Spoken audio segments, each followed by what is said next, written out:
Hello नमस्कार जय Jagannath mummy blog को आपको स्वागत करुच्ची। तो सकाल सकालू आम गाधपाधी रेडी हो जाजपुर जावाई कारण आज आरोडी पाखे झील छुट्टी पड़ियार था तो आम ए बाहरी पलि आसचु।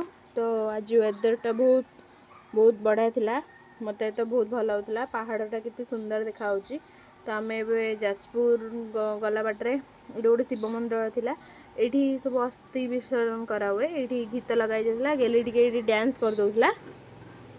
आम तापर पहुँची गलु आरोडे। झील मैंने फास्ट चुट्टी कटाला, चुट्टी कटा नंडा सरला से मैंने ये नना कौन पूजा कले। जेजेमा को डकाला कारण नना कहले कि नातुणी मानू जेजेमा कोल को दियो। तापर नातुणी कोल को दे सारापर चाउल कि पड़ला। नना कौन मंत्र कहले कान कहवाई, दीदीर आ मामा कहीदे कान मंत्र। से सब पूजा पूजा सरला। आम से बड़ भोग भी करूँ, घर्षण भी करूँ। तो यहाँ हूँ मंदिर भ्यू, मत भल लगे। आसला बेलू बाटर गोटे नदीटे पड़ता, तार किसी क्लिप नहीं जाती। सन्ध्या हो जाता, मुझे गिफ्ट आने कारण अपांकर जन्मदिन था। जब वीडियोटा भल लगी लाइक शेयर सब्सक्राइब करेंगे। रही जय जगन्नाथ।